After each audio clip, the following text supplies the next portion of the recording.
सिर्फ अगला कदम मत सोचिए, अगली 5 चालें सोचिए और गेम जीतिए। नमस्कार साथियों, आप सुन रहे हैं पुस्तक मंथन, वो मंच जहां हम लाते हैं ऐसी किताबें जो सोच को रणनीति में बदल देती है। आज हम बात करने जा रहे हैं एक ऐसी किताब की जो आपको सिर्फ मोटिवेट नहीं करती बल्कि सिखाती है कि कैसे आप एक बिजनेस मास्टरमाइंड की तरह सोचें। हम बात कर रहे हैं पैट्रिक बेट-डेविड की प्रसिद्ध कृति योर नेक्स्ट 5 मूव्स। ये किताब आपको बताती है अपने आप को गहराई से कैसे समझें, अपने लक्ष्य को बिल्कुल साफ कैसे करें, कंपटीशन को कैसे पढ़ें और हराएं, और सबसे जरूरी कैसे सोचें 5 कदम आगे। यह किताब सिर्फ बिजनेस लीडर्स के लिए नहीं बल्कि हर उस व्यक्ति के लिए है जो अपनी जिंदगी को एक मिशन की तरह जीतना चाहता है। तो आइए आज से हम भी एक चाल नहीं 5 चालों की सोच अपनाते हैं और रणनीति के इस सफर पर निकलते हैं।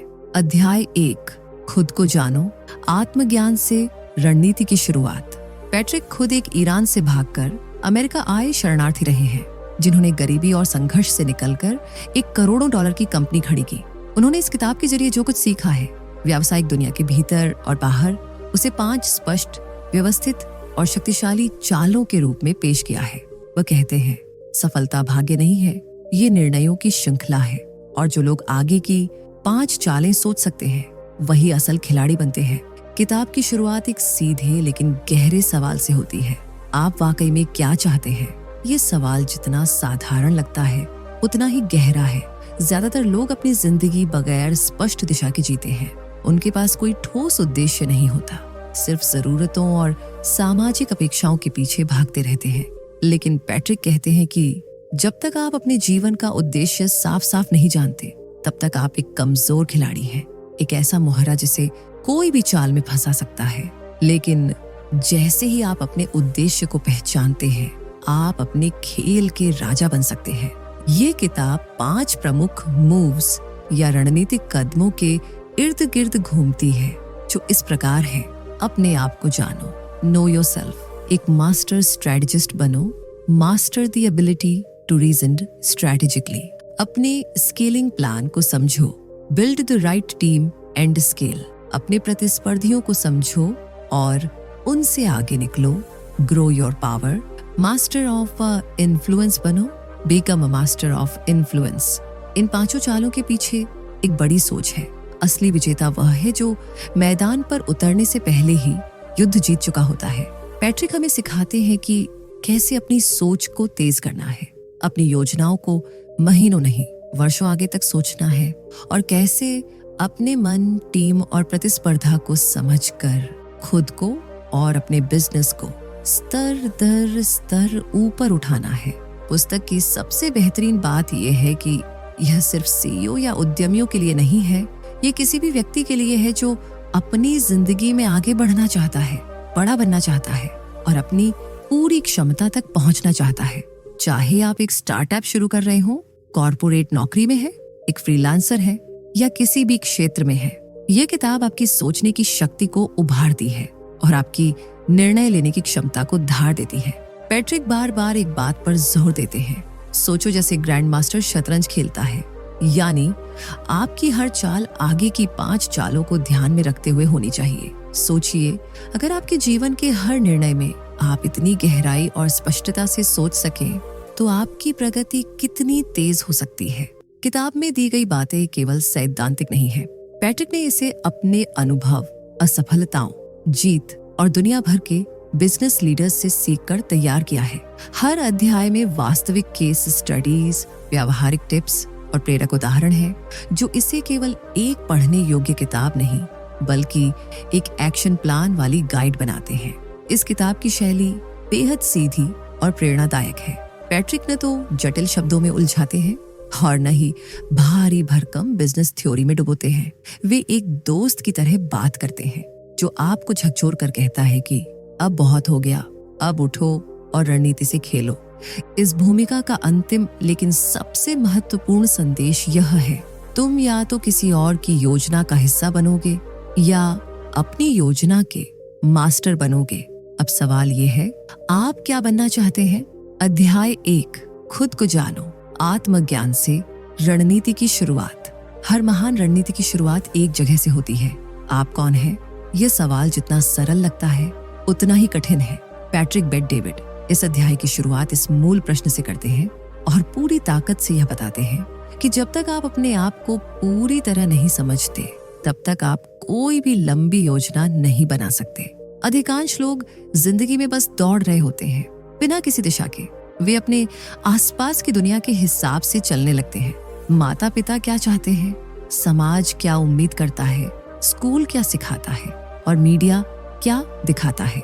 लेकिन पैट्रिक कहते हैं आपका असली खेल तब शुरू होता है जब आप रुकते हैं और खुद से ईमानदारी से पूछते हैं, मैं कौन हूं और मुझे वाकई क्या चाहिए। इस अध्याय में आत्म पहचान को 4 स्तरों पर बांटा गया है। पैट्रिक इस स्तर पर कहते हैं कि अगर आप यह नहीं जानते कि आप क्यों जी रहे हैं तो कोई भी लक्ष्य आपके लिए सच्चा या टिकाऊ नहीं होगा। वह समझाते हैं कि हमें यह पता होना चाहिए कि क्या हम लीडर बनना चाहते हैं, एक बिजनेस खड़ा करना चाहते हैं, एक सामाजिक बदलाव लाना चाहते हैं या बस एक संतुलित जीवन जीना चाहते हैं। हर इंसान की इच्छा और उद्देश्य अलग होता है और वह अपने जीवन के निर्णय उसी के अनुसार लेना चाहिए। वह ये भी जोड़ते हैं कि सफलता तब तक अधूरी होती है जब तक आप अपनी आत्मा की भूख को नहीं पहचानते। पैट्रिक बताते हैं कि लोग 3 मुख्य चीजों से प्रेरित होते हैं: स्वतंत्रता, फ्रीडम, प्रभाव, इम्पैक्ट और पहचान, आइडेंटिटी। किसी को आजादी चाहिए, किसी को प्रसिद्धि और किसी को सत्ता। वे सलाह देते हैं कि हमें अपने जीवन में बार बार देखना चाहिए कि कौन सी चीज हमें उठने और लड़ने की ऊर्जा देती है। अगर आपको अपनी प्रेरणा साफ दिखती है तो आप अपनी प्राथमिकताएं तय कर सकते हैं और रणनीति उसी के अनुसार बना सकते हैं। यह विचार गहराई से झकझोर देता है। पैट्रिक कहते हैं कि हर कोई एक अलग गेम खेल रहा है। कोई पैसे कमाने का, कोई प्रतिष्ठा पाने का, कोई विरासत छोड़ने का और कोई सिर्फ बचने का। लेकिन जरूरी यह है कि आप जाने कि आप किस गेम में हैं और क्या वो गेम सच में आपका है या किसी और का थोपे गए उद्देश्य का हिस्सा। ये समझ आपकी हर अगली चाल को स्पष्ट बनाती है। आत्मज्ञान का मतलब खुद को केवल प्रेरणादायक दृष्टिकोण से देखना नहीं है, बल्कि यह भी मानना है कि आपके अंदर क्या कमजोरियां हैं, कौन सी असुरक्षाएं हैं और कहां-कहां आप खुद को धोखा दे रहे हैं। पैट्रिक कहते हैं कि बिना ईमानदारी के कोई भी आत्मविश्लेषण अधूरा है। उदाहरण के तौर पर, अगर आप एक उद्यमी बनना चाहते हैं लेकिन रिस्क लेने से डरते हैं तो यह विरोधाभास है। जब तक आप अपनी असल स्थिति को नहीं समझते तब तक आप आगे की चाल सही नहीं रख पाएंगे। अपने जीवन का ऑडिट करो। अपने पिछले 5 सालों को देखो। आपने किन निर्णयों को बार बार दोहराया, किन बातों से आपने बचने की कोशिश की, किन चीजों से सबसे ज्यादा ऊर्जा मिली और किन से आपने खुद को पीछे खींचा। इस आत्म जांच से आपको यह अंदाजा लगने लगता है कि आपका वर्तमान किस सोच और भावनात्मक दशा का परिणाम है। यह अध्याय उन सभी लोगों के लिए एक आईना है जो खुद से भागते हैं। यह अध्याय बताता है कि जब आप खुद को समझने का कार्य टालते हैं तब आप अपने जीवन का नेतृत्व किसी और के हाथ में दे देते हैं और जब कोई और आपकी जिंदगी की बागडोर संभाले तो फिर असली संतुष्टि और सफलता मिलना नामुमकिन है। पैट्रिक यहाँ एक बहुत जरूरी बात कहते हैं। आप खुद के लिए क्या चाहते हैं, यह जानने से ज्यादा शक्तिशाली कुछ नहीं। अगर आपने यह जान लिया कि आपको क्या चाहिए और आप क्यों वह चाहते हैं, तो कोई ताकत नहीं जो आपको रोक सके। अध्याय के अंत में पैट्रिक यह भी बताते हैं कि आत्मज्ञान केवल एक बार होने वाली प्रक्रिया नहीं है। यह जीवन भर चलने वाली एक यात्रा है। जैसे जैसे आप बढ़ते हैं, आपके लक्ष्य, प्राथमिकताएं और दृष्टिकोण भी बदलते हैं। इसलिए ये जरूरी है कि आप समय समय पर रुकें, आत्मनिरीक्षण करें और देखें कि आप अब कौन हैं और आप अब क्या चाहते हैं। खुद को जानना किसी भी रणनीति की पहली और सबसे अहम चाल है। अगर आप यह नहीं जानते कि आप कौन हैं और क्यों कुछ करना चाहते हैं, तो आप बाकी की चालें गलत दिशा में चलेंगे। ईमानदारी से आत्म मूल्यांकन करना असहज हो सकता है, लेकिन यह जरूरी है। जब आप अपनी प्रेरणा, उद्देश्य और डर को समझ लेते हैं, तब आपकी रणनीति प्रभावशाली और शक्तिशाली बनती है। क्या आप सच में जानते हैं कि आपकी जिंदगी की अगली 5 चालें क्या होनी चाहिए और क्या वे चालें आपकी आत्मा की आवाज से निकली हैं या समाज की अपेक्षाओं से? अध्याय 2, रणनीति में माहिर बनो। आगे की 5 चालें देखने की कला सीखो। पैट्रिक बेट डेविड कहते हैं, अगर आप अपने जीवन के सिर्फ अगले 1 या 2 कदम सोच सकते हैं तो आप सामान्य खिलाड़ी हैं, लेकिन अगर आप 5 चालें आगे सोच सकते हैं तो आप मास्टर प्लेयर बन सकते हैं। यही इस अध्याय का सार है। स्ट्रेटेजिक थिंकिंग यानी रणनीतिक सोच को समझना, अपनाना और उसमें माहिर बनना। इस अध्याय की शुरुआत एक जबरदस्त तुलना से होती है, शतरंज के खिलाड़ियों की सोच की गहराई। पैट्रिक बताते हैं कि शतरंज का एक मास्टर खिलाड़ी हमेशा अपने प्रतिद्वंदी की कई संभावित चालों को पहले ही सोच चुका होता है। वह केवल अगली चाल नहीं देखता, बल्कि 5, 6 या 10 चालें आगे की स्थिति की कल्पना करता है। यही सोच अगर हम जिंदगी और बिजनेस में अपना लें तो हर क्षेत्र में हम असाधारण नतीजे पा सकते हैं। इस अध्याय में पैट्रिक 5 स्तरों की रणनीतिक सोच की व्याख्या करते हैं। पहला, मूव थिंकर्स, सिर्फ समस्याओं से निपटने वाले, रिएक्शनरी थिंकर्स। ये वे लोग होते हैं जो केवल स्थिति के अनुसार प्रतिक्रिया करते हैं। इनका जीवन केवल आग बुझाने में चला जाता है। वे सोचते नहीं हैं, केवल प्रतिक्रिया करते हैं। उदाहरण के लिए, कोई क्लाइंट नाराज हुआ तो उसे संभाल लिया, लेकिन यह नहीं सोचा कि ऐसी स्थिति बार बार क्यों हो रही है। ऐसे लोग अक्सर तनाव में जीते हैं और दीर्घकालिक दृष्टिकोण से वंचित रह जाते हैं। दूसरा, मूव थिंकर्स, थोड़ी दूर तक सोचने वाले। ये लोग थोड़ा बेहतर होते हैं। वे एक स्थिति को हल करने के बाद उसके अगले कदम को भी सोच लेते हैं, लेकिन वे अब भी बहुत गहराई में नहीं जाते। जैसे अगर उन्हें पता है कि सेल्स गिर रही है तो वे मार्केटिंग बजट बढ़ा देंगे, पर क्यों गिर रही है उसके रूट कारण तक नहीं पहुंचते। पैट्रिक कहते हैं कि इस स्तर पर ज्यादातर लोग ठहर जाते हैं क्योंकि यही उन्हें स्मार्ट लगने लगता है। तीसरा, मूव थिंकर्स, रणनीति की संरचना बनाने वाले। अब खेल में समझदारी आती है। ये लोग ना केवल समस्या को देखते हैं बल्कि उसके पूरे परिवेश को समझते हैं। वे सोचते हैं, अगर मैंने ये किया तो इसका असर मेरे बिजनेस, टीम और ग्राहकों पर क्या होगा? क्या यह निर्णय भविष्य में मुझे और मौके देगा या दिक्कतें बढ़ाएगा? ये लोग बिजनेस पॉलिसीज, लीडरशिप डेवलपमेंट और कंपटीशन की प्लानिंग जैसे बड़े फैक्टर्स को साथ लेकर चलते हैं। चौथा, fourth, move thinkers, system thinking अपनाने वाले। पैट्रिक बताते हैं कि यहाँ पहुंचने वाले लोग सिस्टम को देखते हैं, न कि केवल परिणाम को। ये लोग सोचते हैं कि कैसे एक अच्छी टीम बनती है, कैसे निर्णय लेने की प्रक्रिया खुद अपने आप में दक्ष होनी चाहिए। फोकस सिर्फ समस्या हल करना नहीं, बल्कि ऐसा सिस्टम बनाना होता है जो समस्याएं खुद ही पहचान ले और हल कर सके। ये लोग ज्यादा काम खुद नहीं करते, बल्कि सिस्टम को इतना सशक्त बना देते हैं कि वह उनके बिना भी चले। पांचवा, फिफ्थ, मूव थिंकर्स, मास्टर रणनीतिकार, दूरदर्शी लीडर। ये सबसे ऊंचा स्तर है जहां आप ना सिर्फ अपनी 5 चालें सोचते हैं बल्कि दूसरों की भी। आप अब शतरंज खेल नहीं रहे, आप खेल बना रहे हैं। आप अपने उद्योग, इंडस्ट्री, अपने प्रतिस्पर्धियों, कॉम्पिटिटर्स और अपने ग्राहकों की सोच को भी 5 कदम आगे सोच सकते हैं। आप एक विजनरी बन जाते हैं जो केवल समस्याएं नहीं सुलझाता बल्कि पूरे परिदृश्य को बदल देता है। क्या आप एक नेता हैं जो सामने की एक ही बाधा से बार बार टकराता है, या वह जो पूरे नक्शे को देखकर अपनी सेना को ले जा रहा है? इस अध्याय का एक जरूरी पहलू यह है कि पैट्रिक रणनीतिक सोच को केवल बिजनेस की टेक्निक नहीं मानते, बल्कि यह मानवीय समझ और आत्म जागरूकता का मिश्रण भी बताते हैं।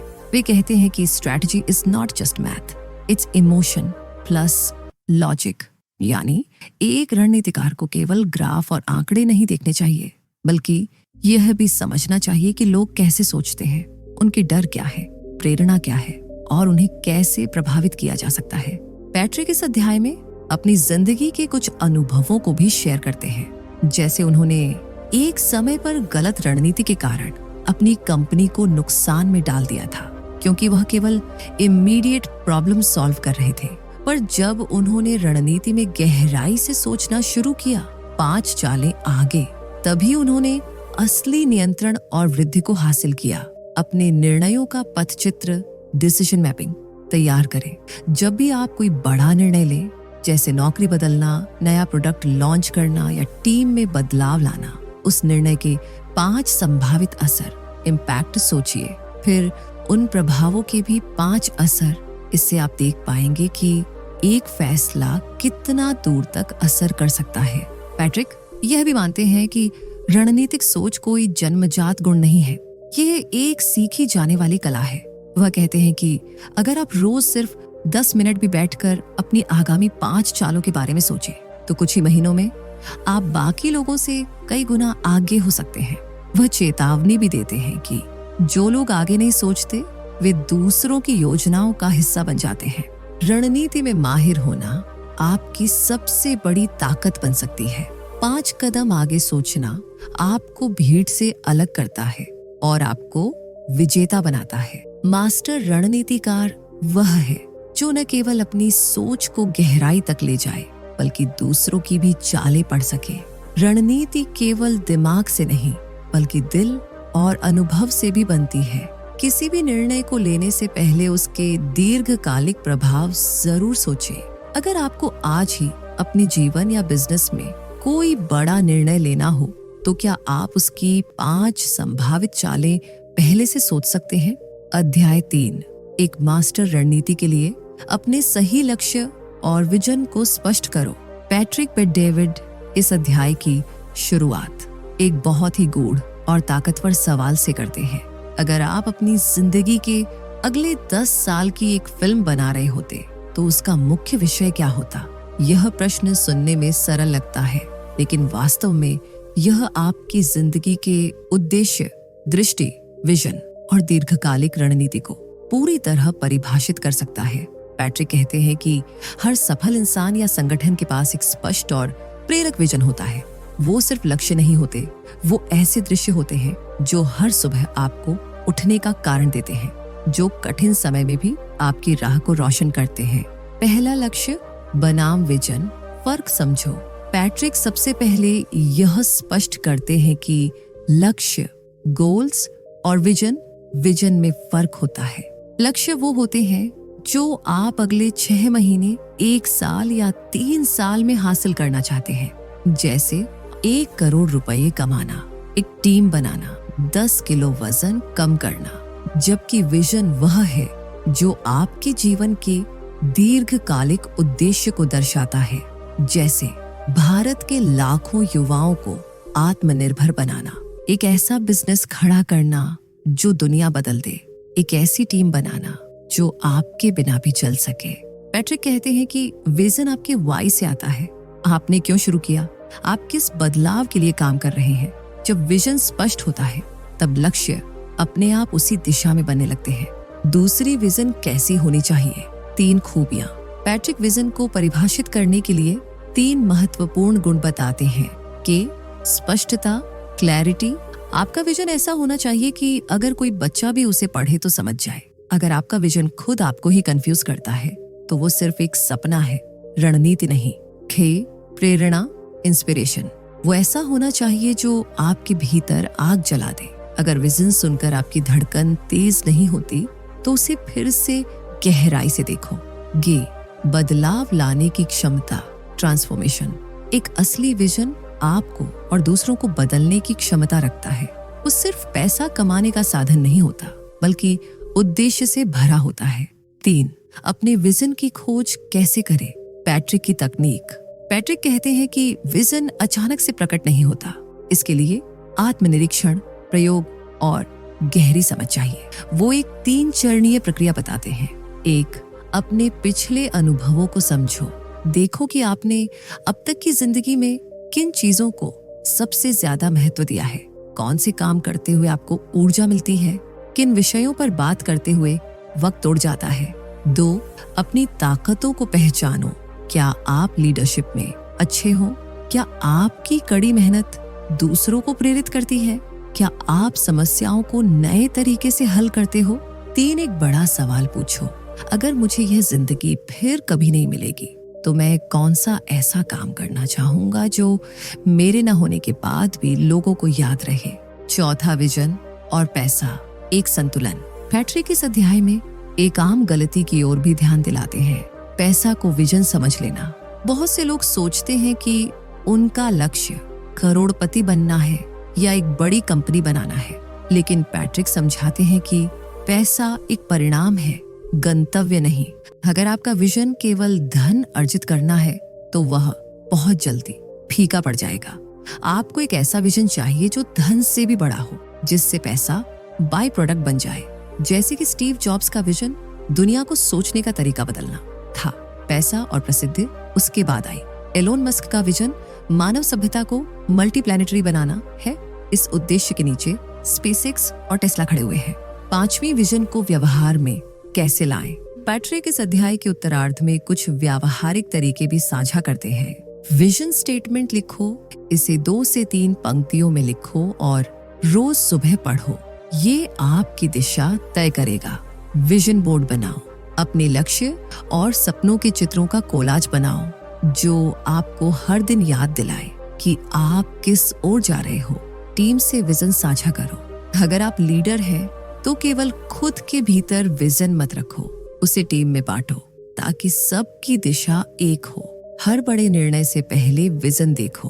कोई भी निर्णय, नई नौकरी, नया पार्टनर, नया शहर लेने से पहले सोचो, क्या ये मेरे विजन के अनुसार है या इसके विपरीत। 6वां विजन का विरोध, डर, असुरक्षा और आलोचना। पैट्रिक मानते हैं कि विजन बनाना आसान नहीं होता क्योंकि इसमें एक जोखिम होता है। लोग हंसेंगे, शक करेंगे और आलोचना करेंगे।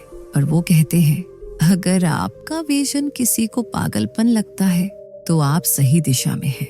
हर महान व्यक्ति का सपना पहले मजाक बना था, फिर इतिहास बना। विजन वो दिशा है जो आपके सारे निर्णयों को गाइड करती है। बिना विजन के लक्ष्य भ्रम बन जाते हैं और मेहनत दिशाहीन हो जाती है। विजन का निर्माण आत्म जागरूकता, ईमानदारी और साहस से होता है। विजन में स्पष्टता, प्रेरणा और प्रभाव होना चाहिए। पैसा कभी विजन नहीं होता, पैसा एक परिणाम होता है सही दिशा में चलने का। क्या आपका विजन इतना स्पष्ट, प्रेरक और प्रभावशाली है कि वह 10 साल तक आपकी अगली हर चाल को दिशा दे सके? या आप अब तक किसी और के बनाए विजन के पीछे भागते रहे हो? अध्याय 4, एक रणनीतिक मास्टर बनो। शतरंज के खिलाड़ी की तरह सोचो। पैट्रिक बेट डेविड इस अध्याय की शुरुआत एक शक्तिशाली रूपक से करते हैं। यदि जीवन एक युद्ध है तो व्यवसाय उसका शतरंज बोर्ड है। इसका मतलब है कि जो व्यक्ति रणनीतिक रूप से सोचता है वो मुश्किल हालात में भी जीत सकता है, सिर्फ मेहनत करने से नहीं बल्कि सही समय पर सही चाल चलने से। इस अध्याय में पैट्रिक हमें सिखाते हैं कि कैसे हम एक स्ट्रेटेजिक थिंकर यानी एक रणनीतिक मास्टर बन सकते हैं जो अपनी अगली 5 चालों को पहले से ही सोचकर चलता है। अधिकतर लोग हर दिन की चुनौतियों का समाधान तुरंत चाहते हैं। वे चीजों को सतह से देखते हैं और प्रतिक्रिया देने में ही व्यस्त रहते हैं, जबकि रणनीतिक सोच का मतलब होता है आगे की योजना पहले बनाना, न कि बाद में सोचकर पछताना। स्ट्रैटेजिक थिंकिंग आपको समय, धन और ऊर्जा को व्यर्थ खर्च करने से बचाती है। यह आपकी सोच को प्रतिक्रियात्मक रिएक्टिव से पूर्व नियोजित प्रोएक्टिव बनाती है। पैट्रिक समझाते हैं कि शतरंज के ग्रैंड मास्टर्स की तरह एक विजेता व्यक्ति अपने जीवन के खेल को इस दृष्टिकोण से देखता है, अगर मैं यह चाल चलूं तो उसके 3, 5 या 10 संभावित परिणाम क्या होंगे और कौन सी चाल मेरे लक्ष्य के सबसे करीब है। पैट्रिक मानते हैं कि रणनीति बनाना केवल स्मार्ट दिखने के लिए नहीं है, यह आपके समय और संसाधनों को प्रभावी रूप से उपयोग में लाने का तरीका है। वे रणनीति को 3 भागों में विभाजित करते हैं। बड़े लक्ष्य की स्पष्टता, आप आखिरकार क्या पाना चाहते हैं। उदाहरण, आप एक 100 करोड़ रुपए का बिजनेस खड़ा करना चाहते हैं, ये बड़ी तस्वीर है। टैक्टिकल डेप्थ, रणनीतिक गहराई, आप उस लक्ष्य तक पहुंचने के लिए किन किन माध्यमों और छोटे निर्णयों का उपयोग करेंगे। मेंटल फॉर्टिट्यूड, मानसिक दृढ़ता, आप अपने निर्णयों पर अडिग रह सके भले ही अस्थायी विफलताएं सामने आए। पैट्रिक इस अध्याय में स्वीकार करते हैं कि ज्यादातर लोग रणनीति नहीं बनाते क्योंकि उन्हें स्पष्ट लक्ष्य नहीं पता होते। उन्हें अभी की जरूरतों से ही फुर्सत नहीं मिलती। उन्हें लगता है कि प्लान बनाना समय की बर्बादी है। वो डरते हैं कि अगर रणनीति काम ना आई तो क्या, लेकिन वे कहते हैं कोई रणनीति गलत हो सकती है, लेकिन बिना रणनीति चलना सबसे बड़ी भूल होती है। पैट्रिक 4 स्तरों की रणनीतिक सोच का उल्लेख करते हैं। फर्स्ट मूव थिंकर्स, ये लोग सिर्फ आज के कदम पर ध्यान देते हैं, जैसे आज सेल्स लाना है, आज पैसे कमाने हैं। भविष्य का कोई विजन नहीं होता। नेक्स्ट मूव थिंकर्स, ये लोग 2 से 3 स्टेप्स आगे सोचते हैं, पर अक्सर इमोशनल होकर फैसले बदलते रहते हैं। 3 to 5 मूव थिंकर्स, ये लोग भविष्य को लेकर स्पष्ट होते हैं और उनके निर्णय दीर्घकालिक होते हैं। वो जानते हैं कि आज की हर छोटी बात कल को कैसे प्रभावित करेगी। ये वो लोग हैं जो 10 से 20 चालें पहले से सोचकर चलते हैं। उनके पास A, B, C जैसे कई प्लान होते हैं। वे समय के साथ कदम बदलते हैं, पर लक्ष्य से नहीं डगमगाते। पैट्रिक हमें प्रेरित करते हैं कि हम कम से कम 3 से 5 मूव थिंकर्स तो जरूर बने। पैट्रिक इस अध्याय में 5 बुनियादी सवालों की बात करते हैं जिनसे रणनीति बनती है। 1, मैं क्या हासिल करना चाहता हूँ? अगर आपको अपना लक्ष्य नहीं पता तो कोई रणनीति नहीं बन सकती। लक्ष्य जितना स्पष्ट होगा, रणनीति उतनी तेज होगी। 2, मेरी मौजूदा स्थिति क्या है? ईमानदारी से मूल्यांकन करें। आपके पास क्या है, क्या नहीं है, कौन आपकी टीम में है और कौन विरोध में है। 3, मेरे पास कौन कौन से संसाधन हैं? समय, पैसा, नेटवर्क, स्किल्स, सबका लेखा जोखा जरूरी है। 4, मेरी सबसे बड़ी बाधाएं क्या हैं? वो कौन से कारक हैं जो आपको धीमा कर रहे हैं? आंतरिक डर, आलस, असमंजस या बाहरी प्रतिस्पर्धा, फंडिंग की कमी, सही टीम ना होना। 5, मेरे पास कौन से विकल्प हैं और कौन सा सबसे बेहतर है? हर परिस्थिति में विकल्प होते हैं, उनका विश्लेषण करके सर्वोत्तम रास्ता चुनना रणनीति होती है। पैट्रिक एक क्लासिक केस स्टडी लाते हैं। नेटफ्लिक्स ने कैसे ब्लॉकबस्टर को मात दी। नेटफ्लिक्स ने एक लंबी अवधि की रणनीति बनाई। लोगों की देखने की आदतें बदल रही हैं। उन्होंने डीवीडी किराए से डिजिटल स्ट्रीमिंग की दिशा में सोचा। ब्लॉकबस्टर सिर्फ वर्तमान मुनाफे पर फोकस करता रहा। नतीजा, नेटफ्लिक्स आज अरबों डॉलर की कंपनी है और ब्लॉकबस्टर इतिहास बन चुका है। हर हफ्ते 1 घंटा सोचने में लगाएं। सोचना काम करने से भी बड़ा काम है। पैट्रिक इसे थिंकिंग टाइम कहते हैं, जब आप बिना किसी विघ्न के सिर्फ सोचते हैं। अपने फैसलों पर रिव्यू करें। हर महीने अपने पिछले 30 दिनों के निर्णयों की समीक्षा करें। क्या वो रणनीति के अनुसार थे? प्लान B, C और D रखें। सिर्फ एक योजना पर निर्भर रहना जोखिम है। सफल रणनीतिकार के पास बैकअप होता है। बातचीत में रणनीति सीखें। सफल लोगों से बात करें और पूछें उन्होंने कठिन निर्णय कैसे लिए और आगे की योजना कैसे बनाई। रणनीति जीवन की दिशा तय करती है। रणनीतिक सोच बिना भावनाओं के तथ्यों पर आधारित होती है। शतरंज की तरह सोचें, सिर्फ अगला नहीं, 5वां और 10वां कदम भी सोचें। सफल लोग पहले सोचते हैं, फिर कार्य करते हैं। हर बड़े परिणाम के पीछे गहरी रणनीति होती है। क्या आप अभी भी हर कदम परिस्थितियों के हिसाब से चल रहे हैं, या आपने जीवन के खेल के लिए कोई अगली 5 चालें तैयार कर ली हैं? अध्याय 5, टीम कैसे बनाएं जो आपके विजन को हकीकत बना सके। जब कोई व्यक्ति अपने सपनों की दिशा में बढ़ता है तो शुरुआत में वह अकेला होता है, लेकिन जैसे जैसे मंजिल करीब आती है उसे समझ आता है कि अकेले चलना संभव नहीं है। उसे एक ऐसी टीम की जरूरत होती है जो उसके साथ कंधे से कंधा मिलाकर खड़ी हो। यही अध्याय 5 का मूल है। सही टीम बनाना। एक ऐसी टीम जो सिर्फ आपके आदेशों का पालन न करे, बल्कि आपके विजन को महसूस करे, उसे जिए और साकार करे। पैट्रिक कहते हैं, a visionary without a strong team is just a dreamer. यानी यदि आपके पास सपने हैं लेकिन साथ में ऐसी टीम नहीं जो उन्हें जमीन पर उतार सके, तो आप एक अच्छे स्वप्नदर्शी तो हैं, लेकिन गेम चेंजर नहीं। कई लोग सोचते हैं कि टीम बनाना यानी लोगों को जॉब देना, लेकिन पैट्रिक बताते हैं कि असली टीम बनाना उससे कहीं ज्यादा गहरा और रणनीतिक कार्य है। क्या आपकी टीम का हर सदस्य आपकी सोच समझता है? क्या वो आपकी विजन से जुड़ा है या सिर्फ पैसे के लिए काम कर रहा है? क्या आपकी टीम मुश्किल समय में टिकेगी या भाग जाएगी? इन सवालों से ही स्पष्ट होता है कि टीम बनाना एक कला भी है और विज्ञान भी। पैट्रिक इस अध्याय में टीम बनाने के 3 मूलभूत स्तंभों को रेखांकित करते हैं। क्लैरिटी, स्पष्टता। टीम को बिल्कुल साफ साफ पता होना चाहिए कि कंपनी या प्रोजेक्ट का उद्देश्य क्या है, अगले 1 साल 5 साल में कहां पहुंचना है और उसमें उनकी क्या भूमिका है। कल्चर, संस्कृति। एक विजेता टीम की अपनी अलग संस्कृति होती है जहां काम के साथ जुनून जुड़ा होता है। यहाँ लोग एक दूसरे को प्रेरित करते हैं, नीचे नहीं गिराते। सही लोगों को सही जगह पर रखना सबसे कठिन लेकिन सबसे जरूरी काम है। पैट्रिक ने एक सरल लेकिन प्रभावशाली प्रश्न दिया है।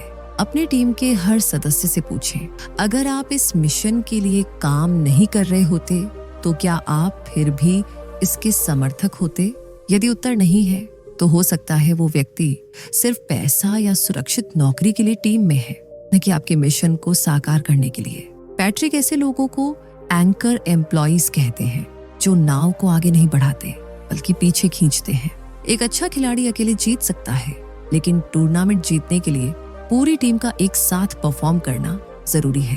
पैट्रिक इस अध्याय में अलाइनमेंट पर जोर देते हैं, यानी टीम के सभी सदस्य एक दिशा में सोचें, काम करें और बढ़े। जब हर कोई अपने अपने एजेंडे पर काम कर रहा हो तो टीम बिखर जाती है। पैट्रिक एक दिलचस्प उदाहरण देते हैं। यदि आपकी कंपनी कल अचानक मुश्किल में आ जाए, पैसा खत्म हो जाए, मार्केट गिर जाए या विरोध बढ़ जाए, तब क्या आपकी टीम आपके साथ खड़ी रहेगी?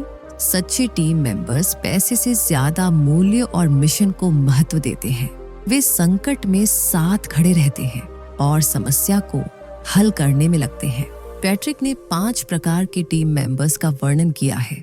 द विजन कैरियर, ये लोग आपके मिशन को महसूस करते हैं और दूसरों में भी उसका प्रचार करते हैं। द एग्जीक्यूटर, ये लोग विचारों को कार्य में बदलने में मास्टर होते हैं, ये योजना को धरातल पर लाते हैं। द स्ट्रेटेजिस्ट, ये टीम में सोचने वाले लोग होते हैं, क्या, क्यों और कैसे के विशेषज्ञ। द कल्चर कीपर, ये टीम के वातावरण को प्रेरणादायक और सकारात्मक बनाए रखते हैं। द चैलेंजर, ये लोग यस मैन नहीं होते, ये सवाल करते हैं, टकराते हैं, लेकिन सिर्फ इसलिए ताकि टीम बेहतर बने। एक बेहतरीन टीम में इन सभी भूमिकाओं का संतुलन जरूरी है। पैट्रिक इस अध्याय में यह स्पष्ट करते हैं कि हायरिंग करते समय स्किल्स से ज्यादा व्यक्ति की सोच पर ध्यान देना चाहिए। क्या वह समस्याएं सुलझाने में रुचि रखता है? क्या वो फीडबैक ले सकता है? क्या उसमें लीडरशिप की संभावना है? उन्होंने एक बेहद दमदार लाइन कही, skills can be trained but mindset is natural. यानी स्किल्स सिखाई जा सकती हैं, लेकिन मानसिकता जन्मजात या गहराई से प्रभावित होती है। पैट्रिक मानते हैं कि एक लीडर का काम सिर्फ बोलना नहीं होता, उसे टीम को इंस्पायर भी करना होता है, गाइड भी करना होता है और जरूरत पड़ने पर चैलेंज भी करना होता है। एक अच्छा लीडर अपनी टीम के स्ट्रेंथ्स पहचानता है, व्यक्तिगत रूप से मेंटोर करता है, गलतियों पर सबके सामने नहीं, अकेले में सुधार करता है, भरोसा देता है, डर नहीं। पैट्रिक का मानना है कि टीम को सिस्टम नहीं, संस्कार चाहिए, मशीनों की तरह नहीं, इंसानों की तरह नेतृत्व करे। जब आप इंसान को केवल काम करने वाला पुर्जा समझते हैं तो वह केवल न्यूनतम योगदान देता है, लेकिन जब आप उसे मिशन का भागीदार बनाते हैं तो वह अपना सर्वश्रेष्ठ देता है। सही टीम बनाने में समय लगता है, लेकिन वही सबसे टिकाऊ निवेश है। टीम निर्माण सही लोगों को चुनना प्लस सही संस्कृति बनाना प्लस स्पष्ट मिशन बताना। केवल योग्य लोग नहीं, प्रतिबद्ध और जागरूक लोग चुनें। टीम को विश्वास, स्पष्टता और उद्देश्य के साथ प्रेरित करें। क्या आपकी वर्तमान टीम सिर्फ काम कर रही है या सचमुच आपके मिशन को अपना रही है? और आप क्या सही मायनों में एक लीडर हैं या बस बॉस? अध्याय 6, सही रणनीति चुनें। जब दांव ऊंचे हों, जब आप जिंदगी की किसी निर्णायक मोड़ पर होते हैं, तब एक गलत चाल सब कुछ बदल सकती है और एक सही रणनीति पूरे खेल को पलट सकती है। यही कारण है कि पैट्रिक बेट-डेविड इस अध्याय में हमें सिखाते हैं कि हर सफल उद्यमी और लीडर को स्ट्रेटेजिस्ट बनना सीखना चाहिए। रणनीति कोई किताब से पढ़ी जाने वाली चीज नहीं, ये अनुभव, आत्मचिंतन और व्यावहारिक समझ का मिश्रण है। लेकिन इसका मतलब ये भी नहीं कि रणनीति सिर्फ बड़े लोगों का खेल है। अगर आप कोई छोटा व्यापार चला रहे हैं, यूट्यूब चैनल बना रहे हैं, स्टार्टअप शुरू करना चाहते हैं या फिर अपना करियर प्लान कर रहे हैं, रणनीति आपके हर कदम को दिशा देती है। अक्सर लोग रणनीति और योजना को एक ही समझ लेते हैं, जबकि पैट्रिक इस अध्याय में दोनों के बीच स्पष्ट अंतर बताते हैं। योजना, प्लान, आप क्या करेंगे, कब करेंगे और कैसे करेंगे, इसका खाका। रणनीति, स्ट्रैटेजी, क्यों करेंगे, किन शर्तों में करेंगे, कब नहीं करना चाहिए, इसका निर्णय। एक बेहतरीन योजना खराब रणनीति के कारण फेल हो सकती है, लेकिन एक औसत योजना भी अगर रणनीति सशक्त हो तो बड़ा असर दिखा सकती है। स्ट्रैटेजिक थिंकिंग के 5 स्तर। पैट्रिक हमें बताते हैं कि रणनीतिक सोच सिर्फ एक आदत नहीं है, ये एक लेवल बाय लेवल स्किल है। हर लेवल पर आपकी सोच का दायरा बढ़ता है। Level 1, survival strategist. ये लोग अपनी आजीविका, सुरक्षा और मूलभूत जरूरतों की रणनीति बनाते हैं। कोई भी शुरुआत यहीं से करता है। Level 2, security strategist. अब व्यक्ति सुरक्षा के बाद भविष्य की चिंता करता है। स्थिरता, सेविंग्स, बच्चों की पढ़ाई आदि की रणनीति। Level 3, success strategist. अब व्यक्ति सोचता है कि दूसरों से आगे कैसे बढ़ा जाए। यहीं से प्रतिस्पर्धा शुरू होती है। Level 4, scale strategist. अब फोकस बढ़ने पर होता है। कैसे टीम बनाई जाए, कैसे सिस्टम लाया जाए, कैसे प्रभाव बढ़े। Level 5, impact strategist. अब सोच व्यापक हो जाती है। समाज में क्या असर डालना है, विरासत क्या छोड़नी है। यहाँ पैट्रिक का एक शानदार कथन है, you can only solve problems on the level you are thinking from. यानी आप उसी स्तर की समस्याएं सुलझा सकते हैं जिस स्तर पर आपकी सोच पहुंच चुकी है। पैट्रिक इस अध्याय में रणनीति तय करने के लिए 4 बेहद प्रभावशाली स्टेप्स बताते हैं। ऑब्जेक्टिविटी, निष्पक्ष सोच। आप अपनी वर्तमान स्थिति को सही और सच्चे रूप में देखें। भावनाओं के बजाय आंकड़ों और तथ्यों पर ध्यान दें। आइडेंटिफाई लेवरेज, ताकत को पहचानें। आपके पास कौन से संसाधन, कौशल, नेटवर्क या अनुभव है जो दूसरों के पास नहीं है। प्रिडिक्ट आउटकम्स, नतीजों की कल्पना करें। हर निर्णय के 2 से 3 संभावित परिणामों की सूची बनाएं और सोचें कि यदि स्थिति उलटी हो जाए तो क्या योजना है। कमिट, प्रतिबद्धता के साथ आगे बढ़े। एक बार जब रणनीति बन जाए तो उस पर अडिग रहना सीखें। आधे मन से की गई रणनीति कभी जीत नहीं दिलाती। यह भाग बेहद व्यावहारिक है। पैट्रिक हमें सिखाते हैं कि जिंदगी में हर समय आप या तो आक्रमण की रणनीति पर हैं या रक्षा की। उदाहरण के लिए, अगर आप किसी नई स्किल को सीख रहे हैं, आप ऑफेंस पर हैं। अगर आप सिर्फ जॉब बचाए रखने की सोच में हैं, आप डिफेंस पर हैं। आपका दिमाग हर दिन किसी न किसी मोड में रहता है। जब तक आप ऑफेंसिव स्ट्रेटजी नहीं अपनाते, तब तक आप कभी भी बड़ा बदलाव नहीं ला पाएंगे। पैट्रिक की इस किताब का नाम ही योर नेक्स्ट 5 मूव्स है और यही इस अध्याय का सार है। अधिकतर लोग अपनी अगली 1 या 2 चाल सोचते हैं, लेकिन महान रणनीतिकार हमेशा कम से कम 5 कदम आगे की सोचते हैं। उदाहरण के लिए, अगर आप बिजनेस शुरू करना चाहते हैं, आइडिया चुनो, प्रोडक्ट तैयार करो, ऑडियंस बनाओ, मोनेटाइज करो, स्केल और लीडरशिप बनाओ। यदि आपने केवल पहला कदम सोचा है तो बाकी स्टेप्स पर आने तक बहुत देर हो जाएगी। पैट्रिक कहते हैं कि जिंदगी शतरंज है, लूडो नहीं। इसमें आपको अपने हर कदम पर सोचना होता है कि आपकी चालों का सामने वाला क्या जवाब देगा।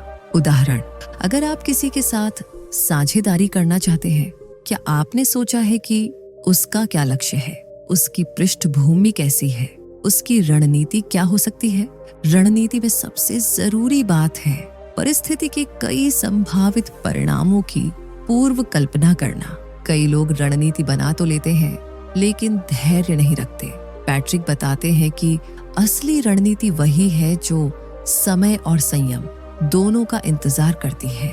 उदाहरण, एक किसान जानता है कि बीज बोने के बाद तुरंत फसल नहीं मिलती। उसी तरह एक रणनीतिकार जानता है कि जब समय सही हो तभी वार करना चाहिए। पैट्रिक इस अध्याय में बताते हैं कि आपकी रणनीति तब और प्रभावी बनती है जब आप अपने प्रतिस्पर्धियों की भी रणनीति को समझते हैं। वे कौन सी मार्केट टारगेट कर रहे हैं, उनकी ताकत क्या है, उनकी कमजोरी क्या है, आप कहाँ बेहतर कर सकते हैं। रणनीति कभी भी सिर्फ खुद के लिए नहीं होती, ये एक कॉम्पिटिटिव कॉन्टेक्स्ट में होती है। योजना से पहले रणनीति जरूरी है।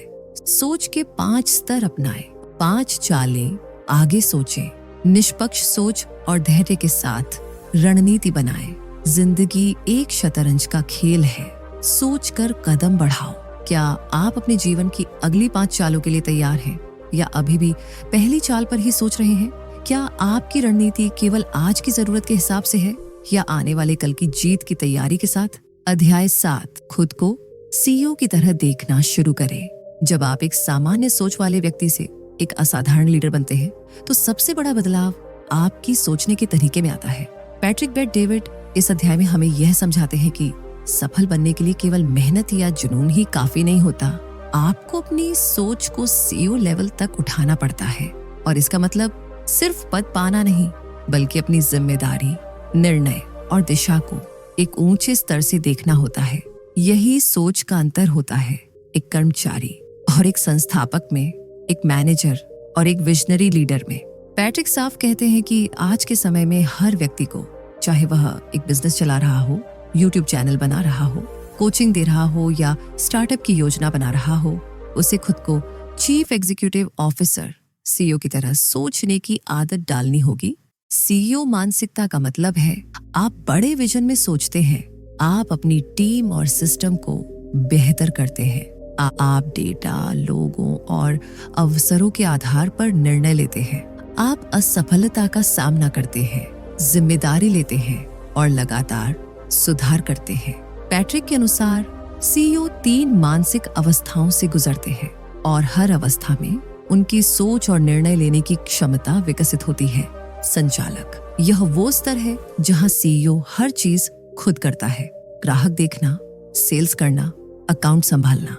इस अवस्था में इंसान थक जाता है लेकिन सीखता बहुत है। लीडर, नेता, यह सीईओ लोगों को प्रेरित करता है, सिस्टम बनाता है और डेलीगेशन करता है। अब वो हर चीज खुद नहीं करता बल्कि अपने भरोसेमंद लोगों के जरिए काम करवाता है। विजनरी, दूरदर्शी, यह सबसे उच्च स्तर है जहां सीईओ सिर्फ आज नहीं, आने वाले 3, 5, 10 साल की तस्वीर देखता है। वह खुद को दुनिया में बदलाव लाने वाले के रूप में देखता है। पैट्रिक का मानना है कि अधिकतर लोग पहले स्तर पर फंसे रहते हैं क्योंकि उन्हें लगता है कि सब कुछ खुद करने से ही चीजें सही होंगी। लेकिन असल सीईओ बनना तब होता है जब आप सिस्टम्स और स्केलेबिलिटी पर काम करने लगते हैं। पैट्रिक हमें इस अध्याय में 5 गहरे प्रश्नों का सामना करने को कहते हैं जो ये तय करते हैं कि क्या आप वास्तव में सीईओ की सोच रखते हैं, क्या आप निर्णय लेने में आत्मविश्वासी हैं या टाल मटोल करते हैं। एक सीईओ जल्द निर्णय लेता है और परिणाम की जिम्मेदारी उठाता है। क्या आप अगले कदम सोचते हैं या सिर्फ अगले दिन? सीईओ हफ्तों या महीनों के बजाय वर्षों में सोचता है। क्या आप असफलता से डरते हैं या उससे सीखते हैं? सीईओ असफलता को सीढ़ी की तरह देखते हैं, न कि दीवार की तरह। क्या आपकी टीम आपसे प्रेरित होती है या डरती है? एक सच्चा सीईओ अपने विजन से लोगों को प्रेरित करता है, डराकर नहीं। क्या आप बिजनेस चला रहे हैं या बिजनेस आपको चला रहा है? ये सबसे कड़वा सवाल है। बहुत से लोग बिजनेस इसलिए शुरू करते हैं ताकि वे स्वतंत्र हो सकें, लेकिन धीरे धीरे वे खुद उस बिजनेस के गुलाम बन जाते हैं। पैट्रिक एक शानदार पिरामिड मॉडल बताते हैं जिससे आप अपनी नेतृत्व क्षमता को परख सकते हैं। स्तर 1, व्यक्तिगत योगदानकर्ता, अकेले काम करने वाला व्यक्ति। 2 स्तर, टीम लीडर, छोटी टीम का नेतृत्व करता है। 3रा स्तर, लीडर्स के मैनेजर, कई लीडर्स को संभालता है। लेवल 4, एग्जीक्यूटिव लीडर, रणनीति तय करता है, बोर्ड से संवाद करता है। लेवल 5, विजनरी सीईओ, दिशा तय करता है, बदलाव लाता है, विरासत बनाता है। हर स्तर पर पहुंचने के लिए आपको न सिर्फ अनुभव चाहिए बल्कि एक नया दृष्टिकोण और आत्म अनुशासन भी चाहिए। पैट्रिक बताते हैं कि एक विजनरी सीईओ की दिनचर्या बहुत अलग होती है। वह रोजाना समय निकालकर सोचता है, क्या मैं सही दिशा में हूँ? अपने व्यवसाय की हर संख्या को समझता है, रेवेन्यू, कॉस्ट, प्रॉफिट, सिस्टम और प्रक्रिया को इतना सरल बनाता है कि कोई भी व्यक्ति उसे समझ सके। अपनी टीम के हर सदस्य को सही दिशा में प्रेरित करता है, अपने शरीर, दिमाग और आत्मा का ध्यान रखता है, क्योंकि वो जानता है if I fail everything else follows. मान लीजिए 2 लोग एक ही तरह का बिजनेस शुरू करते हैं। एक खुद को बस बिजनेस ऑनर मानता है और दूसरा खुद को सीईओ मानता है। फर्क दिखने लगता है। पहले वाला हर समस्या में उलझा रहता है, दूसरा समाधान खोजता है। पहला व्यक्ति भावनाओं से निर्णय लेता है, दूसरा आंकड़ों और तर्क से। पहले वाले को काम खत्म नहीं होता, दूसरा सिस्टम से काम करवाता है। पैट्रिक इस अध्याय में ये बात बार बार दोहराते हैं, आप जो हैं वही आपकी टीम बनती है। अगर आप खुद हर समय भ्रमित, थके हुए और रिएक्टिव रहते हैं तो आपकी टीम भी वैसी ही होगी। पैट्रिक इस अध्याय में स्टीव जॉब्स का उदाहरण देते हैं। जॉब्स ने एप्पल को एक विजन से चलाया, साधारण लोगों के हाथों में भी तकनीक की ताकत हो। वो सीईओ की तरह सोचते थे। उन्होंने उत्पाद नहीं, अनुभव डिजाइन किया। उन्होंने ग्राहक नहीं, प्रशंसक बनाए। उन्होंने सिर्फ मोबाइल नहीं, एक आंदोलन खड़ा किया। यही फर्क होता है एक आम संचालक और दूरदर्शी सीईओ में। अध्याय 7 हमें यह सिखाता है कि सीईओ बनना सिर्फ पद की बात नहीं, सोच की बात है। हर निर्णय, हर दिनचर्या और हर संबंध सीईओ माइंडसेट से तय करें। दूसरों से आगे निकलने के लिए आपको सबसे पहले खुद के सोचने के स्तर को ऊपर उठाना होगा। विजन, सिस्टम और नेतृत्व की ताकत ही एक बिजनेस को स्केलेबल बनाती है। क्या आप खुद को सिर्फ एक काम करने वाले व्यक्ति की तरह देखते हैं, या क्या आप वह इंसान बनना चाहते हैं जो दूसरों को दिशा दिखाता है? क्या अब वक्त आ गया है कि आप खुद को अपने जीवन के सीईओ के रूप में देखना शुरू करें? अध्याय 8, धन की भाषा सीखें और उसका मास्टर बने। हर बड़ा खिलाड़ी अपनी भाषा में सोचता है। क्रिकेटर के लिए कवर ड्राइव या गुगली की अपनी परिभाषा होती है। डॉक्टर डायग्नोसिस या प्रोग्नोसिस की भाषा में सोचते हैं। ठीक वैसे ही अगर आप आर्थिक रूप से सफल होना चाहते हैं तो आपको पैसे की भाषा, द लैंग्वेज ऑफ मनी, बोलनी और समझनी आनी चाहिए। यही है इस अध्याय का सार। पैट्रिक बेट डेविड कहते हैं, जो लोग पैसा नहीं समझते वे अक्सर पैसे के लिए ही सबसे ज्यादा संघर्ष करते हैं। इस अध्याय में वे एक ऐसी सोच और सिस्टम के बारे में बताते हैं जो आपको धन कमाने के साथ साथ उसे बनाए रखने और बढ़ाने की भी कला सिखाता है। पैसे से जुड़ी हमारी परवरिश, अनुभव और समाज की बातें हमारी फाइनेंशियल सोच पर गहरा असर डालती है। कुछ लोग पैसे को लालच मानते हैं, कुछ इसे मुक्ति। पैट्रिक मानते हैं कि अगर आपकी मानसिकता पैसे के खिलाफ बनी हुई है तो आप कभी भी धन से दोस्ती नहीं कर पाएंगे। इसलिए शुरुआत इसी बात से होती है, पैसे को दुश्मन नहीं, एक जिम्मेदार मित्र समझो। Money is not evil, it's a tool, it magnifies who you already are। यदि आप एक अच्छा इंसान हैं तो पैसा आपको और अधिक प्रभावशाली बना देगा। अगर आप नेता हैं तो पैसा आपको ज्यादा लोगों की मदद करने देगा। लेकिन अगर आप भ्रमित हैं तो पैसा आपकी समस्याओं को और बढ़ा सकता है। पैट्रिक 4 स्तंभों को दर्शाते हैं जिन पर किसी व्यक्ति की आर्थिक समझ और स्थिरता टिकी होती है। कमाई, अर्निंग। सबसे पहले आता है पैसा कमाना। यह एक कला है। Sales, value delivery, skill set, marketing और लोगों की जरूरत को समझना। बचत, सेविंग। कमाई के बाद भी अगर आप पैसा बचा नहीं पा रहे तो आप दौलतमंद नहीं बन सकते। बचत एक अनुशासन है। निवेश, इन्वेस्टिंग। बचाया हुआ पैसा अगर निवेश नहीं होता तो वह धीरे धीरे अपनी ताकत खो देता है। निवेश आपके पैसों को काम पर लगाता है। संरक्षण, प्रोटेक्शन। धन को करो। टैक्स, कानूनी मुद्दों, धोखाधड़ी या गलत निर्णयों से बचाना भी एक कला है। पैट्रिक कहते हैं कि कोई भी व्यक्ति जो केवल 1 या 2 स्तंभों पर ध्यान देता है वह लंबी दौड़ का घोड़ा नहीं बन सकता।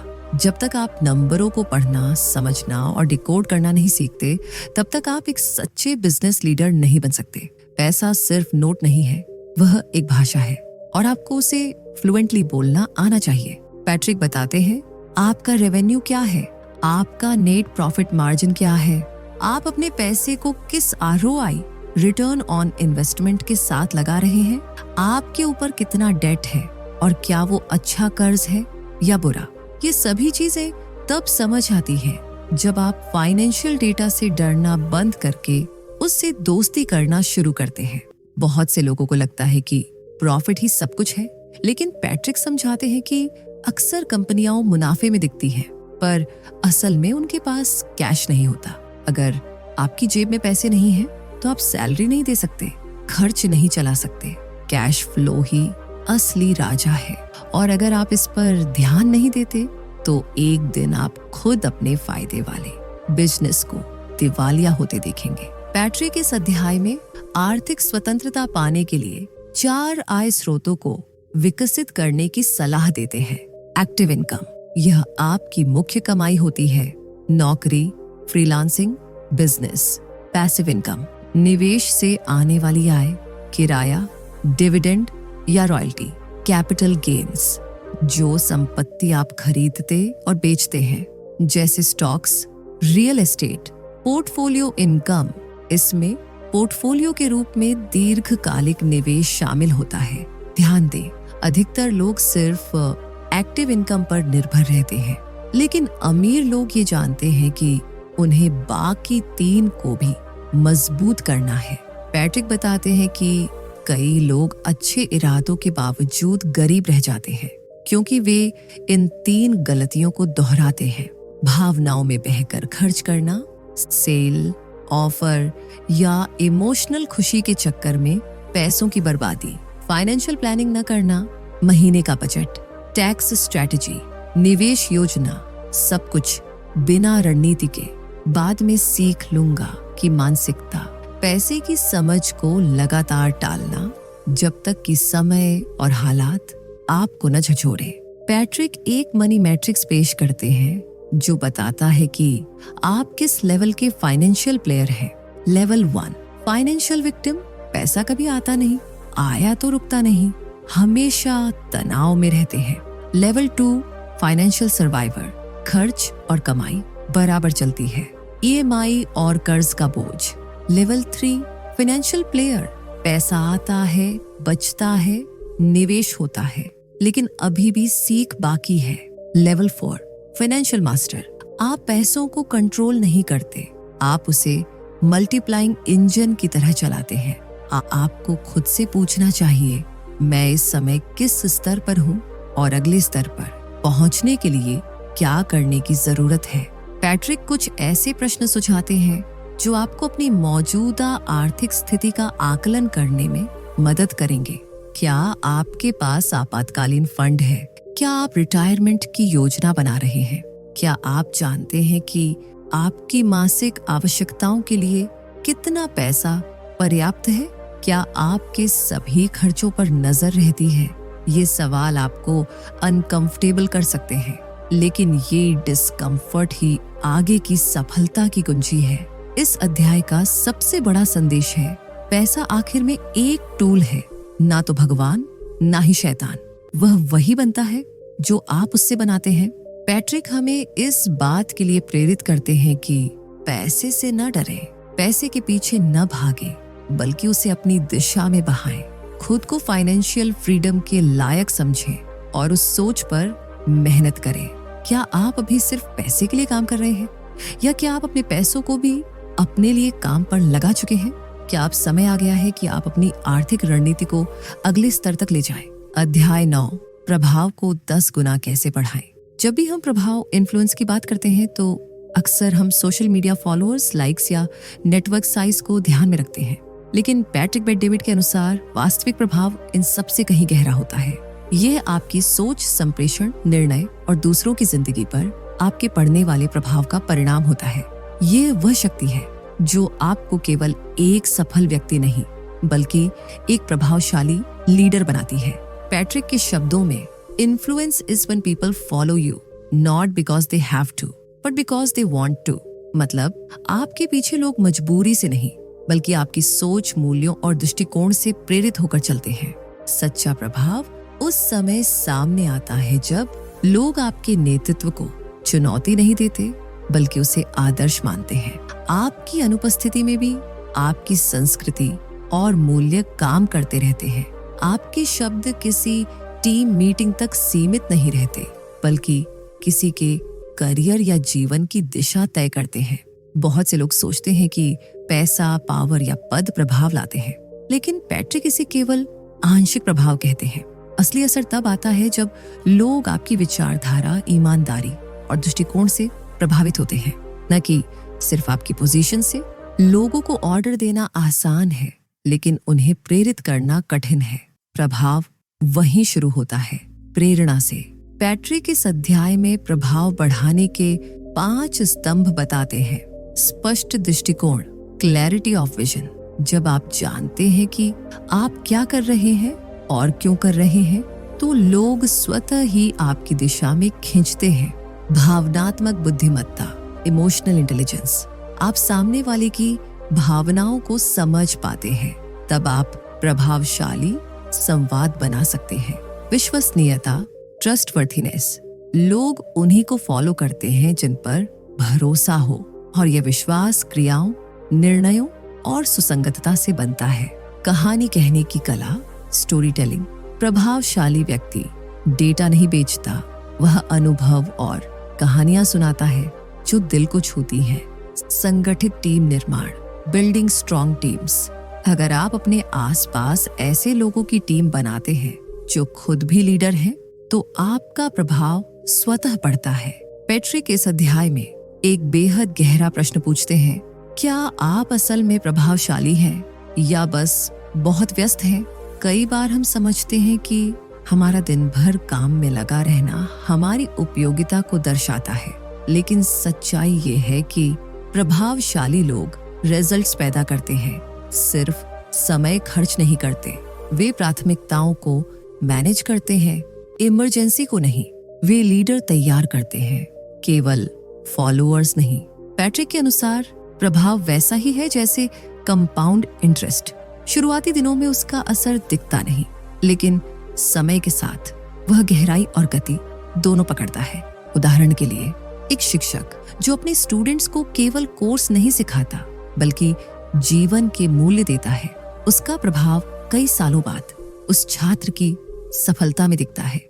उसी तरह एक लीडर जो सिर्फ टारगेट नहीं, बल्कि टीम की मानसिकता को बदलता है, उसका असर पूरी कंपनी की संस्कृति पर पड़ता है। पैट्रिक मानते हैं कि हर व्यक्ति की अपनी एक अनोखी कहानी होती है, संघर्ष, प्रेरणा, गिरावट और वापसी की। ये कहानी ही सबसे बड़ा माध्यम बनती है प्रभाव बढ़ाने का। जब आप अपनी कमजोरियों को स्वीकारते हैं, अपनी गलतियों से सीखे हुए सबक साझा करते हैं, अपनी यात्रा की सच्चाई बताते हैं, तो लोग खुद को आपसे जुड़ा हुआ महसूस करते हैं। इस अध्याय में पैट्रिक एक विचार साझा करते हैं, high influence, high quality decisions. मतलब जितना प्रभावशाली आप बनते हैं, उतनी ही गंभीरता से आपके निर्णय लिए जाते हैं। इसलिए निर्णय लेने की कला पर काम करना अत्यंत आवश्यक है। इसमें शामिल है दृष्टिकोण से निर्णय लेना, ना कि भावनाओं से। लंबे समय के प्रभाव को ध्यान में रखते हुए सोचना, टीम की भलाई को अपने अहंकार से ऊपर रखना। पैट्रिक की सबसे बड़ी सीख यही है, influencers don't create dependency, they create leaders. इसलिए अगर आप किसी को प्रभावित करके केवल खुद पर निर्भर बनाते हैं तो वह असर सीमित और अल्पकालिक होगा। लेकिन अगर आप किसी को स्वतंत्र सोच, निर्णय लेने की क्षमता और नेतृत्व की शक्ति देते हैं तो आप सच में प्रभावशाली बनते हैं। आज के सोशल मीडिया युग में प्रभाव को लाइक्स, रील्स और फॉलोअर्स में नापना आम हो गया है। लेकिन पैट्रिक याद दिलाते हैं कि असली असर वो है जो किसी की सोच को बदल दे, किसी की दिशा को तय कर दे, किसी की आत्म छवि को सशक्त बना दे। इसलिए दिखावे की बजाय गहराई वाले प्रभाव पर ध्यान दीजिए। यह अध्याय हमें सिखाता है कि असली प्रभाव कोई 5 मिनट की प्रेरणा नहीं, बल्कि जीवन भर की प्रेरणा है। जब आप नेतृत्व, ईमानदारी, सोच और सेवा के मूल्यों से जीवन जीते हैं तो आपका प्रभाव न सिर्फ आपसे जुड़े लोगों तक बल्कि आने वाली पीढ़ियों तक पहुंचता है। क्या आप अभी तक केवल काम कर रहे थे, या अब समय आ गया है कि आप अपने आसपास एक ऐसी विरासत छोड़ें जो वर्षों तक असर डाले? आपकी कहानी, आपका प्रभाव, क्या वह केवल आज तक सीमित रहेगा या आने वाली पीढ़ियां भी उससे सीखेंगी? अध्याय 10, अपनी विरासत को आकार देना, build a legacy that outlives you. हर इंसान कहीं न कहीं भीतर से चाहता है कि उसका जीवन सिर्फ जीना भर न हो, बल्कि कोई महत्वपूर्ण प्रभाव भी छोड़ जाए। हम में से अधिकतर लोग सिर्फ आज की जरूरतें पूरी करने में लगे रहते हैं, EMI, career growth, promotion, retirement plan. लेकिन कुछ लोग ऐसे भी होते हैं जो खुद से बड़ा सपना देखते हैं, एक ऐसी विरासत, लेगेसी बनाना जो उनके जाने के बाद भी जीवित रहे। पैट्रिक बेट डेविड का यह अंतिम अध्याय हमें यही सिखाता है, कैसे एक इंसान अपने 5वीं चाल तक पहुंचता है, जहां वह अब केवल जीतने की नहीं बल्कि दूसरों को जीत दिलाने की सोचने लगता है। विरासत का अर्थ है आपके विचार, कर्म और मूल्यों का वह प्रभाव जो आपकी मृत्यु के बाद भी दुनिया में जिंदा रहता है। ये केवल पैसा नहीं है, न ही एक नाम की इमारत, बल्कि यह होती है आपके द्वारा तैयार किए गए लीडर, आपकी प्रेरणा से बदली जिंदगियां, आपकी दी हुई सोच जिसे दूसरों ने अपनाया। पैट्रिक इसे एक ऐसी अदृश्य शक्ति कहते हैं जो समय से भी परे जाती है। बहुत से लोग सोचते हैं कि विरासत तो सिर्फ इतिहास के महान लोगों की बात है, Mahatma Gandhi, Steve Jobs, APJ Abdul Kalam जैसे लोग। लेकिन पैट्रिक मानते हैं कि हर इंसान अपनी दुनिया में विरासत बना सकता है, चाहे वह एक शिक्षक हो, पिता हो, उद्यमी हो या एक आम नागरिक। विरासत जरूरी है क्योंकि यह आपके जीवन को एक उद्देश्य देती है। यह आपके परिवार और समाज को दिशा देती है। यह आपको छोटे दुखों से ऊपर उठाकर बड़ी सोच की ओर ले जाती है। पैट्रिक बेट डेविड इस अध्याय में लीगेसी निर्माण के 5 स्तंभ बताते हैं। आइए उन्हें विस्तार से समझते हैं। पहला उद्देश्य स्पष्ट करें, डिफाइन योर मिशन। हर महान विरासत की नींव एक स्पष्ट मिशन से होती है। जब आप यह जानते हैं कि आप इस दुनिया में क्यों हैं, तो आप हर दिन उसी दिशा में कदम बढ़ाते हैं। प्रश्न करें, क्या मेरा काम किसी की जिंदगी बेहतर बना रहा है? क्या मेरे विचार किसी को सोचने पर मजबूर कर रहे हैं? यदि नहीं, तो अब भी बदलाव की जरूरत है। दूसरे लोगों में निवेश करें, इन्वेस्ट इन पीपल। संपत्ति नष्ट हो सकती है, लेकिन लोगों में किया गया निवेश अमर होता है। यदि आप अपने समय, ज्ञान और ऊर्जा को सही लोगों में लगाते हैं, तो वे लोग ही आपकी विरासत बन जाते हैं। अपने बच्चों को केवल सुविधा नहीं, सोच दो। अपनी टीम को केवल काम नहीं, दृष्टि दो। अपने दोस्तों को केवल साथ नहीं, मूल्य दो। तीसरा दस्तावेज तैयार करो, डॉक्यूमेंट योर जर्नी। पैट्रिक कहते हैं कि आपके अनुभवों को अगर आप दस्तावेज नहीं करते तो वे केवल आपकी मृत्यु तक सीमित रह जाते हैं। अपने अनुभवों को लिखें, बोलें, रिकॉर्ड करें, ताकि आपकी सोच को आने वाली पीढ़ियां समझ सके। एक ब्लॉग शुरू करें, वीडियो या पॉडकास्ट बनाएं, किताब लिखने की दिशा में सोचें। चौथी, एक ऐसी संस्कृति बनाएं जो आपसे बड़ी हो। Build a self sustaining culture. विरासत तब बनती है जब आपकी बनाई गई चीजें आपके बिना भी चले। अगर आपने एक कंपनी बनाई है तो सुनिश्चित करें कि वह आपके जाने के बाद भी उसी मूल्यों और दृष्टिकोण से चले। एक लीडरशिप सिस्टम बनाएं, कोर वैल्यूज टीम को सिखाएं, नेतृत्व का उत्तराधिकार तय करें। 5वां, दीर्घकालिक सोच अपनाएं। Think in decades not days. छोटे फैसले तत्काल संतोष देते हैं, लेकिन दीर्घकालिक सोच ही विरासत बनाती है। जब आप 10, 20, 30 साल की योजना बनाते हैं तो आप जल्दबाजी से बचते हैं और सदियों तक असर डालने वाले निर्णय लेते हैं। पैट्रिक इस अध्याय में कुछ भ्रमों को भी तोड़ते हैं। विरासत के लिए करोड़पति बनना जरूरी नहीं, विरासत छोड़ने के लिए बूढ़ा होना जरूरी नहीं, विरासत बनाने के लिए परफेक्ट होना जरूरी नहीं। आपका संघर्ष, आपकी ईमानदारी, आपकी सीख, यही आपकी विरासत है। एक गहरी बात जो पैट्रिक इस अध्याय में बताते हैं, विरासत वह है जो आपके ईगो से शुरू नहीं होती बल्कि दूसरों की सेवा से शुरू होती है। मतलब अगर आप सिर्फ इसलिए कुछ कर रहे हैं ताकि आपको याद रखा जाए तो वह विरासत नहीं, अहंकार है। लेकिन अगर आप सच में दूसरों को सशक्त करने के लिए काम कर रहे हैं तो वो समय से परे आपकी उपस्थिति बनाए रखेगा। पैट्रिक के अनुसार जीवन की सबसे महान यात्रा होती है सेल्फिश से सेल्फलेस बनने की। यही परिवर्तन आपकी पांचवी चाल है। पहले आप खुद की जीत की सोचते हैं, फिर अपनी टीम की, फिर अपने समुदाय की और अंततः पूरी दुनिया की भलाई में योगदान देने की। आप जानना चाहते हैं कि आप विरासत छोड़ने की दिशा में हैं या नहीं, तो खुद से ये सवाल पूछिए, क्या मैं जो कर रहा हूँ वो मेरे बच्चों को प्रेरित करेगा? अगर मैं आज चला जाऊं तो क्या कोई मेरे काम को आगे बढ़ाएगा? क्या मेरी सोच केवल आज की समस्याओं तक सीमित है या मैं कल की दुनिया बना रहा हूँ? पैट्रिक कहते हैं, आपको हमेशा जीने की जरूरत नहीं है, आप बस कुछ ऐसा बनाएं जो करता है। मतलब जरूरी नहीं कि आप हमेशा जीवित रहें, लेकिन आप कुछ ऐसा बना सकते हैं जो हमेशा जीवित रहे। यही आपकी सच्ची विरासत होगी। आपके जीवन का वह एक संदेश क्या है जिसे आप चाहते हैं कि दुनिया 100 साल बाद भी याद रखे? क्या आप केवल जिए हैं या आपने आने वाली पीढ़ियों के लिए रास्ता भी बनाया है? निष्कर्ष, your next 5 moves. Patrick Bet David की मूल सीख ये है कि जीवन और व्यवसाय शतरंज की तरह है। मात जीतने के लिए आपको सिर्फ अगली चाल नहीं, कम से कम 5 चालें पहले से देखनी पड़ती हैं। पहली चाल है खुद को गहराई से जानना, अपनी प्रेरणाएं, ताकतें, डर और असली उद्देश्य स्पष्ट करें।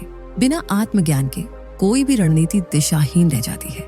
दूसरी चाल है रणनीतिक सोच, सिर्फ आज की नहीं, कल परसों 10 साल बाद की स्थिति के विकल्पों को ठोस डेटा और भावनात्मक बुद्धिमत्ता से तौलना। तीसरी चाल है दृढ़ विजन गढ़ना और उसे योजनाबद्ध लक्ष्यों में तोड़ना।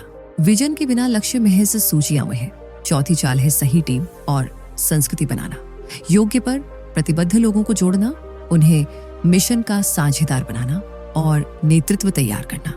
पांचवी चाल है पैसे, प्रभाव और विरासत को समझदारी से गढ़ना, कमाना, बचाना, निवेश करना, विचारों व निर्णयों से लोगों की सोच बदलना और अंत में ऐसा सिस्टम, मूल्य और लोग छोड़ जाना जो आपके बाद भी फलते फूलते रहे।